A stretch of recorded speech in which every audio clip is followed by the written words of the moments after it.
So welcome and thank you for your service during these challenging times we face today and every day that you serve those in need.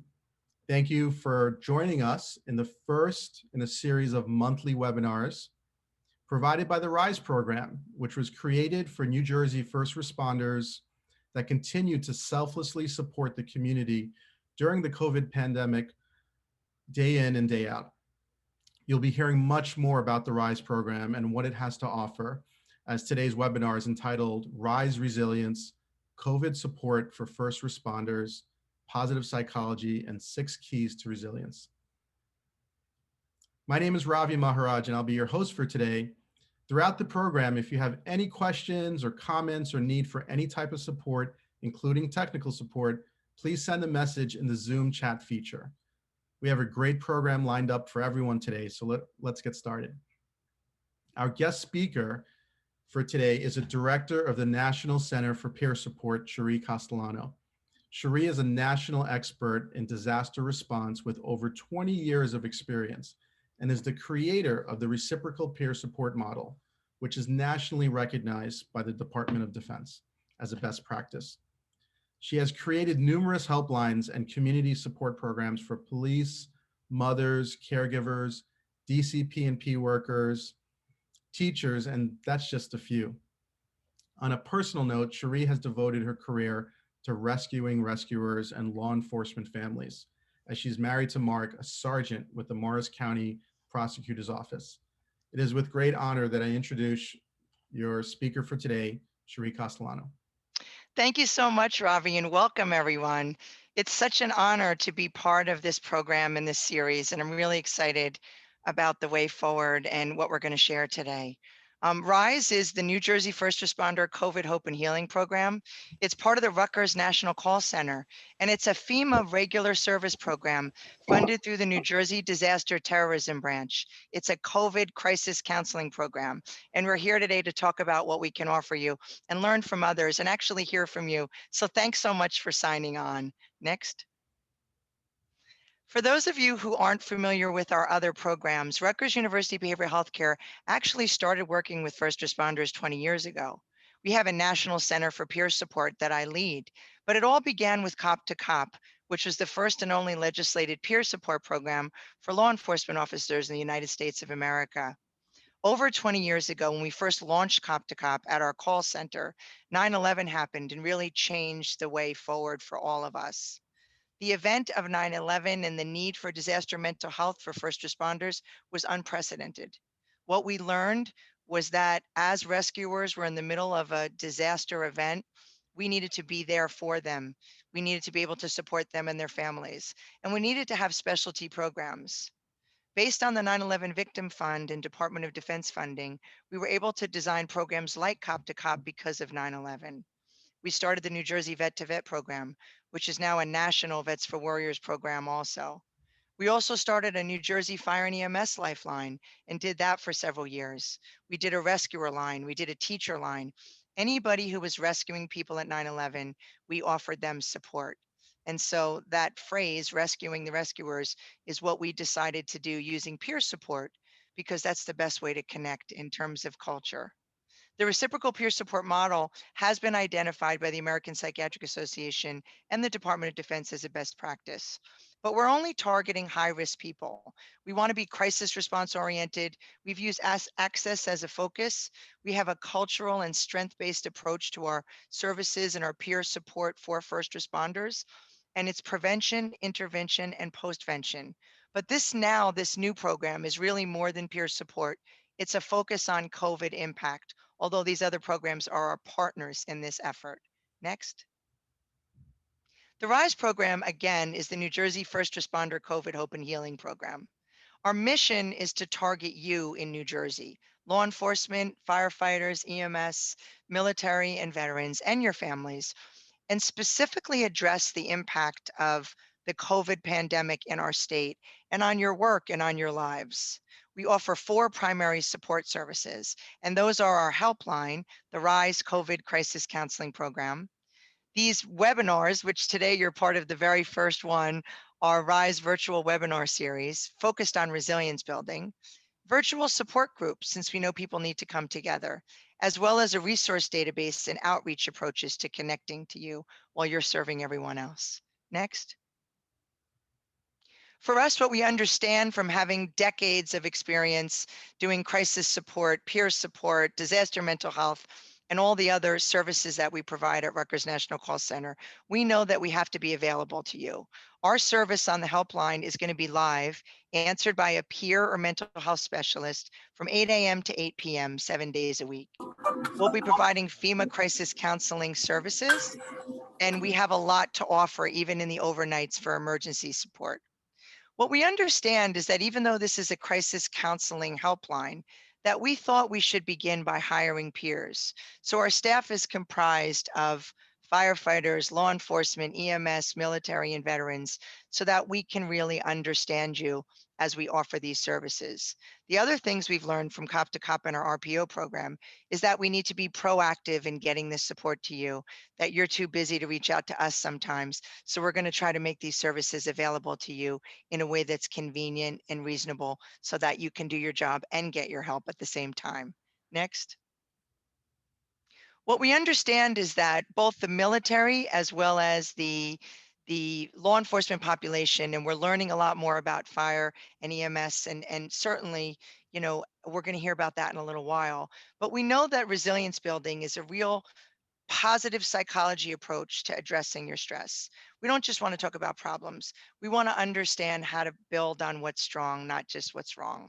And so in our webinars and all of our work, we'll be using UPenn positive psychology model with topics like self-awareness, self-regulation, mental agility, connection, strength of character, and optimism, all in the context of the impact of COVID and what you're dealing with. And these webinars are going to be frequent and available to you and your family. Next.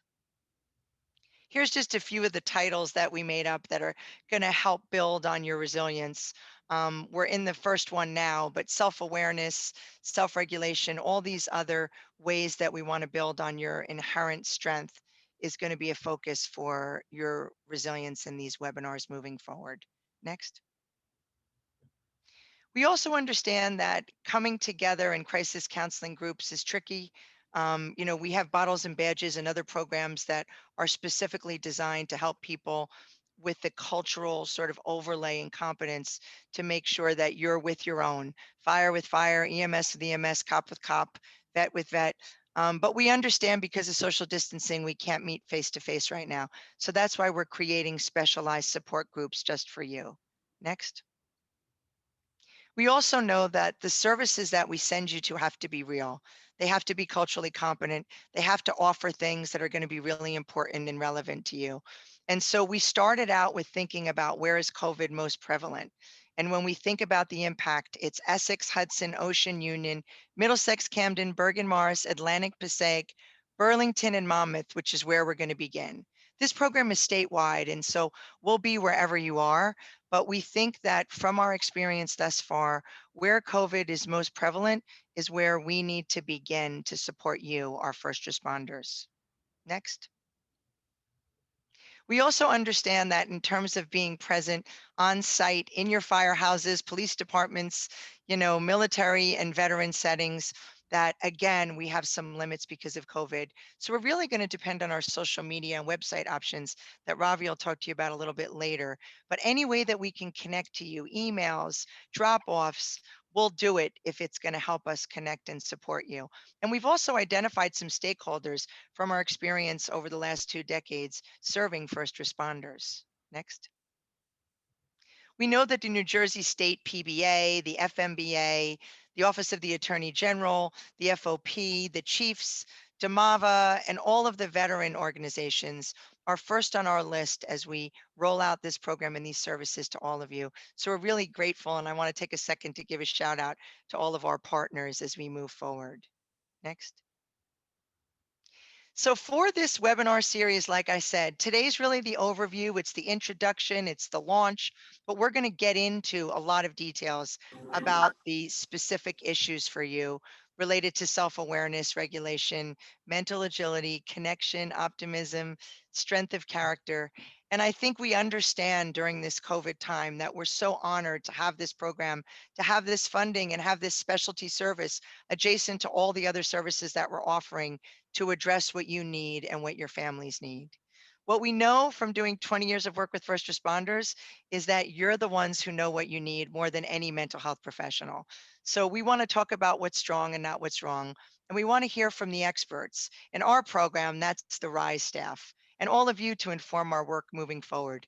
So let's hear from our RISE team. Hi, I recently retired after 30 years in law enforcement. I retired as a captain and had many positions in the department, including patrolman, patrol supervisor, squad lieutenant, and commander. From my years of experience, I've witnessed the need for personal support. I saw the evolution of not only more programs and peer support resources, but more importantly, the acknowledgement and acceptance by the men and women who need it the most. I see this pandemic as a real threat to our frontline workers. The RISE First Responder Hope and Healing Program is a valuable resource to help cope with it. I believe in taking advantage of the resources that are available to us today that weren't around just a short time ago. I am proud to be part of the program. Together, we will get through this. Let's rise together. We are all experiencing an unprecedented time in our lives right now. The level of uncertainty, anxiety, and fear can be overpowering as we learn to navigate in our new world, all doing our part, whether it be social distancing, staying home, and abiding by federal guidelines. There are so many on the front lines who are battling a war against an invisible enemy. Being on the front lines can place a person's physical and mental health in jeopardy. A team of professionals has come together and created a program called Resilient Minds on the Front Lines to bring tools, knowledge, skills, and instruction to assist in a time of need. This team is dedicated to helping those who help others. On today's webcast, Randy Rickert, retired Air Force Colonel and FBI National Academy Master Resiliency Trainer, teaches the technique called ABC and how this can help us in our everyday lives. Your hosts for today's webcasts are Master Resiliency Instructor Michael Pellegrino and Dr. Gabrielle Salfati, Professor of Psychology and Certified Resiliency Trainer. Welcome. Resilient Minds on the Front Lines was created to bring you 15 minutes of hope in a world turned upside down. The topics in our webcast are all meant to help those on the front lines help themselves and others. Now, welcome my good friend, Randy Rickert, as he talks about how life is full of choices, so choose carefully. Be safe, be healthy, be resilient. Hi, I'm Randy Rickert, retired Air Force Colonel, former firefighter, city marshal, deputy sheriff. And what I do now is I work as a mentor for at-risk youth. I coach college and high school football. And more importantly for this video, I'm a master resiliency trainer and one of the lead instructors for the FBI National Academy Officer Safety and Wellness Train the Trainer Resiliency Program. It's a lot of stuff to get out there, but that's what we do. I'm a resiliency instructor. Today, I'm going to teach you a little technique you can use called ABC. It's a very simple thing you can do. Before we start, hey, COVID-19 going on, working all the social distancing.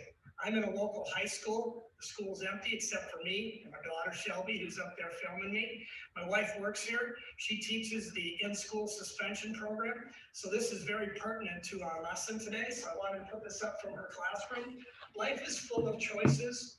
Choose carefully. That's pretty much what our whole story is going to be about today, our whole lesson. ABC. So what is ABC? The A stands for an activating event.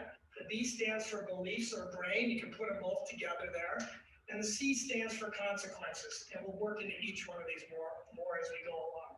So what's an activating event? Well, I'll give you an example. You're driving along, somebody cuts you off. Now something happens. A lot of people think that you just have an automatic response to that you have no control over that.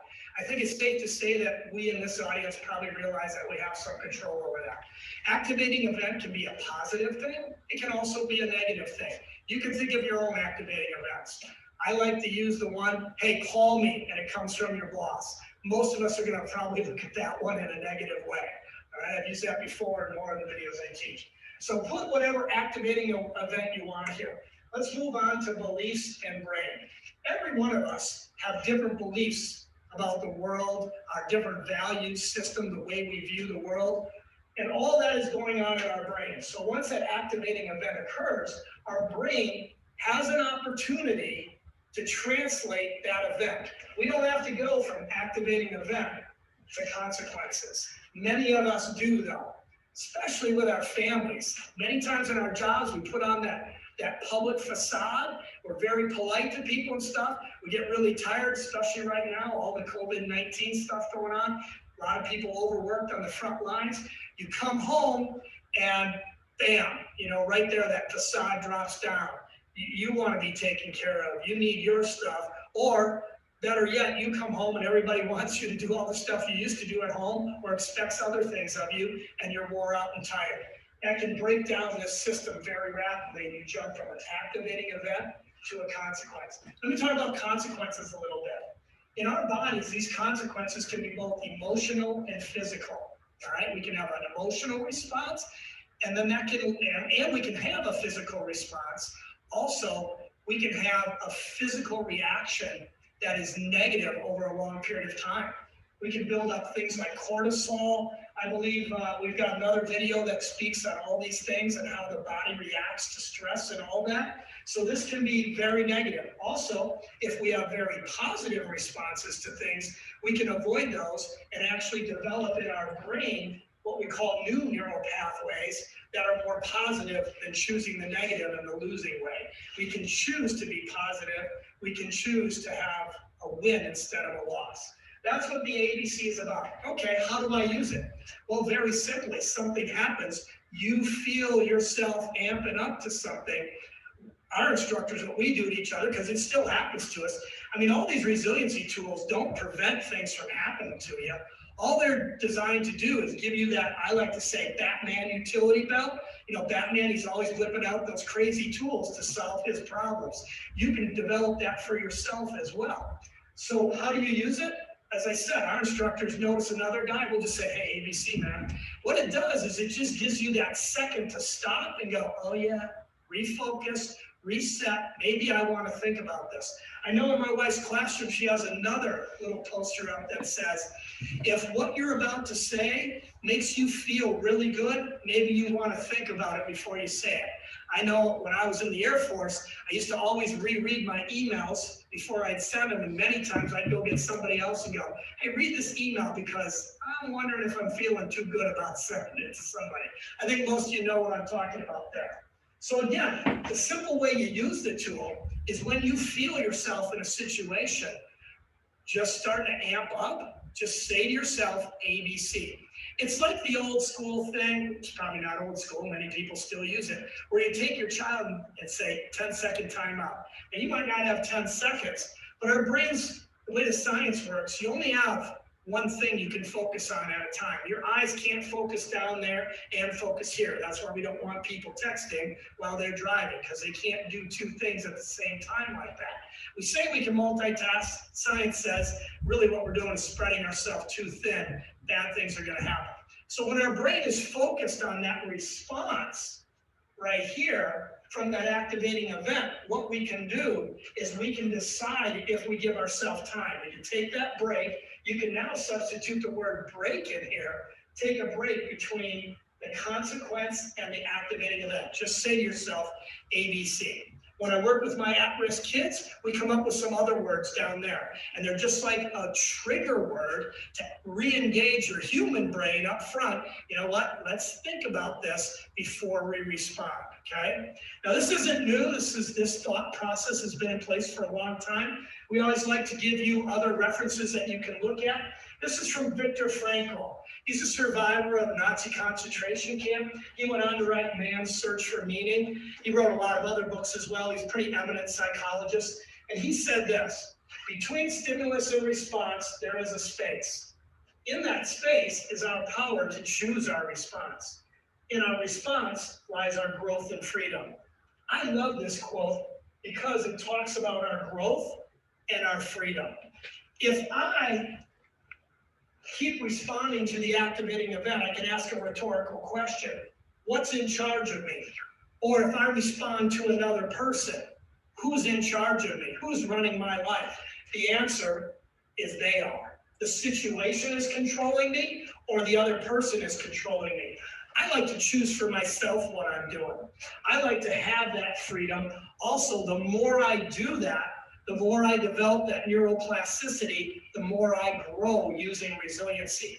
So at the point now, I'm constantly saying to myself, because I need to do this, I'm constantly saying to myself, ABC, ABC. Because we don't want to create another activating event. If you've seen the stuff on our website, you can go to the video on spirals where they talk about activating event. Well, if you can just go from activating event to activating event and keep spiraling down. One will cause another.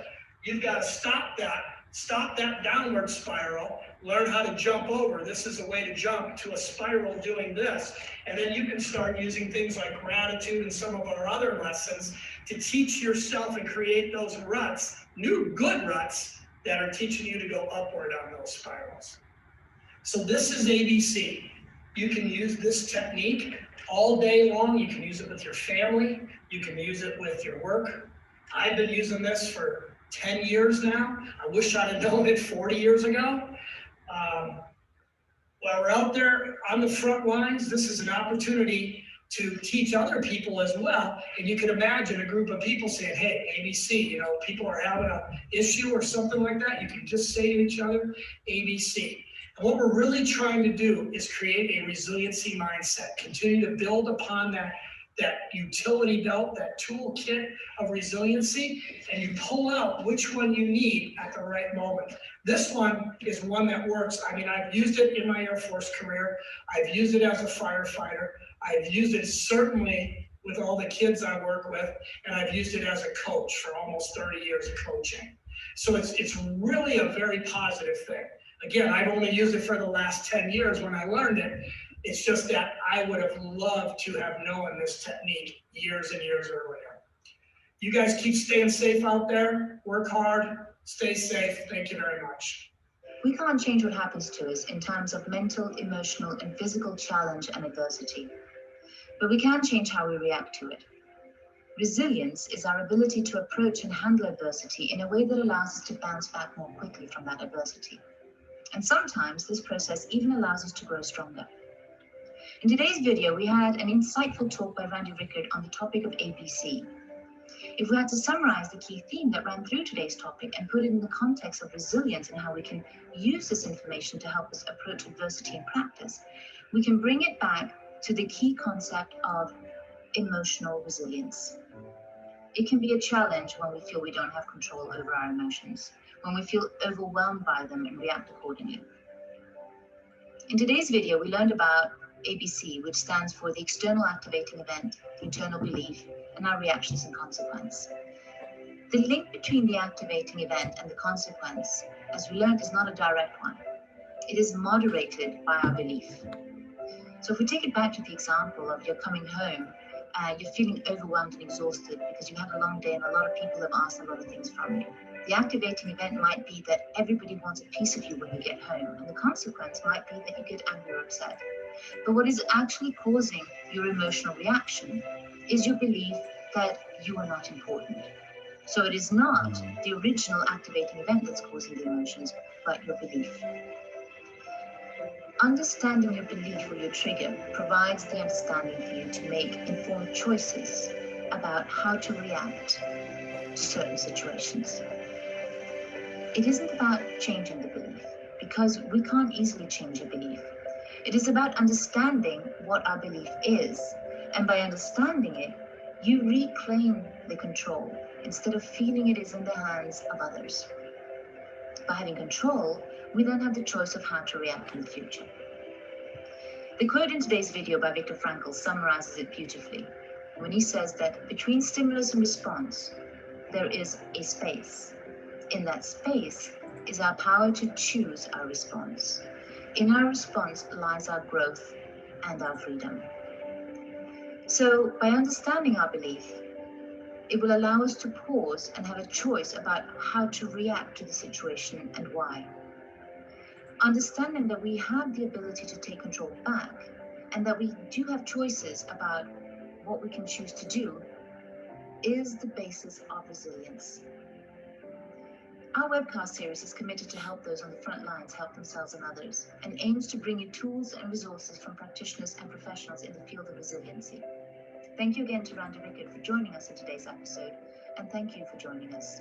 We hope that today's webcast has brought you hope and inspiration. Be safe, be healthy, be resilient. After my time in the military, I made the decision that I would continue to serve by helping those with experiences similar to my own. As a veteran and recent college graduate, I'm looking forward to using my skills and experiences to help those that have been impacted by COVID-19. Let's rise together. Hello, my name is Craig Rudder. I served 4 years in the United States Army. I am also the grandson, son, and brother of New Jersey firefighters. I was motivated to join the RISE program so that I could help ease the burdens of selfless people who serve our community. Here's a powerful video on how COVID has impacted vets. Let's rise together. Ahead of Veterans Day on Wednesday, we want to take a moment to thank America's military men and women for their service. We also want to raise awareness to some of the issues these heroes may be dealing in this unpredictable year. Here's David Gonzalez. For many veterans, adjusting to civilian life can be extremely difficult. But 2020 has brought with it its own challenges, like dealing with COVID-19. Sometimes going through a pandemic can trigger prior traumatic reactions. According to the Department of Veterans Affairs, more than 4,100 veterans have died from the virus. KHOU mental health expert Bill Prasad says if a veteran has post-traumatic stress disorder and it's untreated, dealing with the current pandemic can heighten other issues. Well, hopefully it might spark the person to get some help. Prasad says in a pandemic, people feel a lack of control and at times feel unsafe. That might be a way to describe some of the feelings that veterans have, some of them, not all of them certainly, when they come home. Prasad says PTSD is highly treatable. He wants to remind veterans it's okay to ask for help. Prasad says having a day to commemorate veterans is important because it gives the community a chance to remind veterans of how much they're appreciated. We certainly wouldn't have a free election and a free country if it wasn't for veterans who have made grave sacrifices. In Houston, I'm David Gonzalez, KHOU 11 News. Hi, my name is Kelly Montesano. I've been a firefighter and EMT volunteer and career for the last 15 years. I started to witness the effects COVID-19 has taken on my coworkers and the community, with the added stress and uncertainty with our everyday operations, especially with the upcoming holidays. With that being said, there's nowhere else I'd rather be than working the front lines as a firefighter alongside the strongest, bravest, most resilient humans I know. I saw the beginning stages of RISE coming together and feel now it's time to help my own when they need it the most. I am here for you when you're there for everyone else. Let's rise together. Hi, my name is Alan. I spent 34 years in the fire service, and I'm still doing training for first responders across the country. While teaching, I've met many people from all over the country who are feeling the effects and the impact of COVID in their lives. As a longtime first responder, I've always felt the need to help folks have the best lives possible. And working on the RISE line is a really fulfilling way to help responders cope with the numerous issues the pandemic's caused us. Let's rise together. Hi, my name is Oscar, and I am starting my 7th year as a career firefighter and EMT. And I have personally experienced the effects that COVID has had on the community and people all around me. It has really made me appreciate my faith and especially conversations with coworkers and family. And I realize that being there for others is my life's purpose. I am happy to talk through these shared life experiences with you and offer any type of resource that we have in this program. Here is a powerful video on how COVID has impacted firefighters. Let's rise together. Last 6 months, the Philadelphia Fire Department and Drexel University have been studying the stress in first responders brought upon by the pandemic. Well, there are preliminary findings that might help guide officials going forward. Action News reporter Dan Quayer has that story. Even before the COVID-19 pandemic, researchers at Drexel University's School of Public Health found that the mental health load of the job of firefighters and paramedics was already significant. Now you add putting on all that protective gear to make sure you're not catching the virus when responding to emergency calls. It's the calls where you don't think you need to put it on, the ankle injury or something like that, and then the patients are coming back positive. And then our members have to worry about, did they contract it? Crystal Yates, the deputy commissioner of EMS, says the biggest fear now is catching the virus. I think that we are having stresses coming from multiple angles. like a pressure cooker, I always term it. Like you're getting it, you're getting it. For the last 6 months, Dr. Jennifer Taylor has led a team at Drexel conducting a COVID-19 rapid mental health assessment at the Philadelphia Fire Department and 16 other fire departments across the country. It's interesting because we are seeing in some places around the country, not uniform, but we'll see spikes in anxiety, spikes in depression. And one of the things that's concerning the most is increases in intent to leave the profession. In response to the preliminary findings, the Philadelphia Fire Department is reminding their members that they have employee assistance programs to help them deal with the stress. We also have other avenues through our local union. They have a peer support group. Unfortunately, while scientists would like to spend more time analyzing the data to determine what resources are needed to help deal with the stress, the program is running out of funding. It behooves us to try to find the funding to keep it going so that we can continue to measure, especially as we enter this second wave. Dr. Taylor is hoping that by year's end, they'll have robust data to help guide fire departments and their unions to bring resources to address these COVID-19 stress-related issues.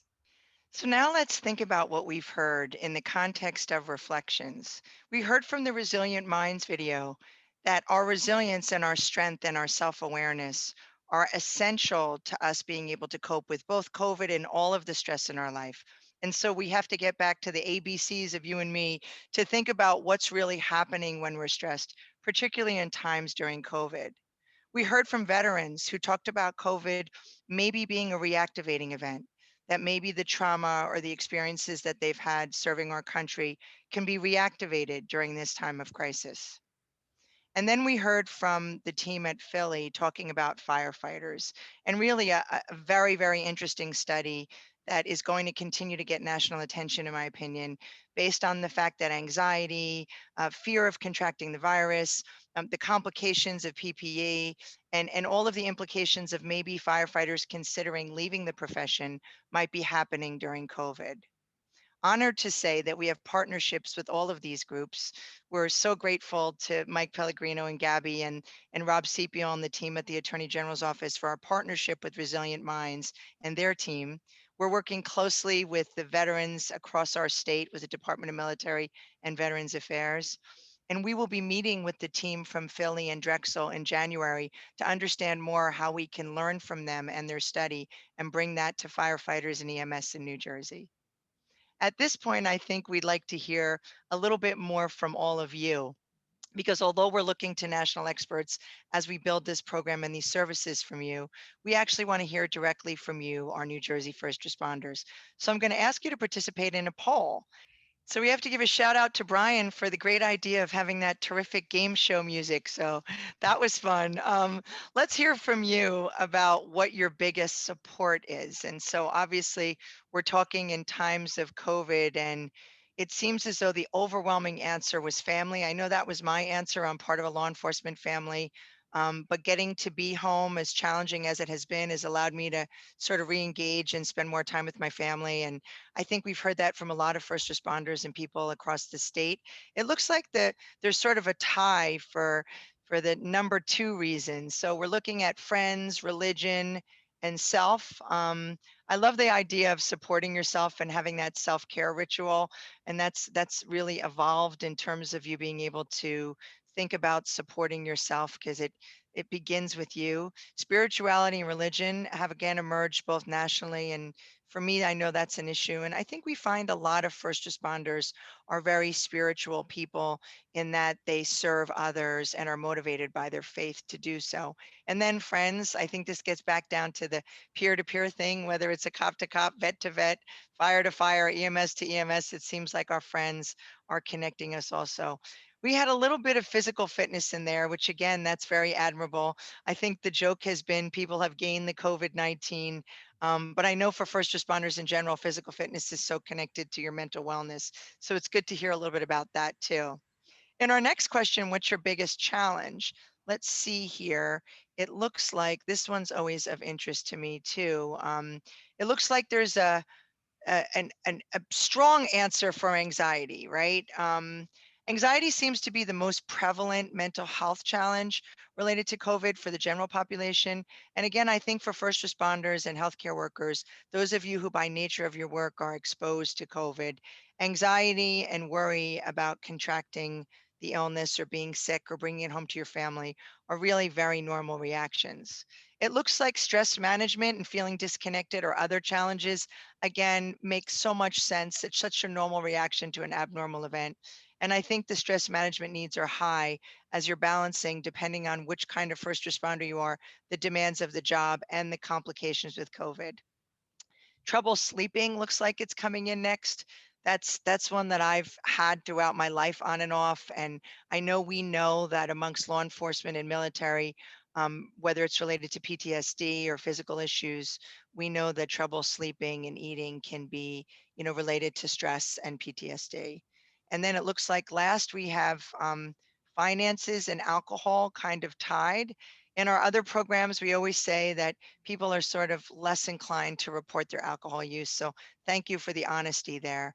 And finances could be that some people were working second jobs or overtime and things were cut back, or that there's just more expenses related to what's going on with the pandemic. So thank you for sharing with that.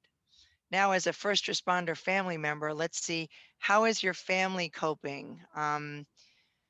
Routines. Yeah, I think putting structure into our lives, whether it's creating that desk or that space in our house or saying, okay, you're going to work from home now and you'll be on virtual school and I'll be on virtual work, whatever the routines are. Routines are a real issue for first responder families because you actually working 24/7 makes us work 24/7 and have to adapt to that. So having structure can sometimes put some sense of normalcy or comfort to what we're managing. I love the humor. We do have to laugh at ourselves. Again, there is like a dark humor or joking around all first responders. I learned that firsthand following 9/11 when people would come together and try to begin to regain the control of their lives. Being able to joke around with each other and be connected in that way as peers has always been part of the culture. And again, their spirituality, using our faith to move us forward, to feel blessed and grateful for what we do have and the fact that we have each other is super important. What's your biggest need? This we care about a lot as we continue to build out this program because we do have funding and we do have this amazing staff at RISE. I want to thank Marie and the team and of course Ravi and everybody for all that they've been doing. But what's your biggest need that we can really adapt to? Well, it looks like vacation. So short of booking a trip for all of you or finding some first responder friendly travel agent, it might be a staycation versus a vacation. But I think, again, it feels like it resonates as we're coming up with what some people call pandemic fatigue. We understand that you've been through the first wave, you've served heroically, you're doing a beautiful job. And now here we go again, particularly during the holidays with what looks like another wave that might be difficult to manage. So in the context of COVID and vacations, if it's a staycation, be creative, but I think that makes a lot of sense because sometimes we just need a break from the grind.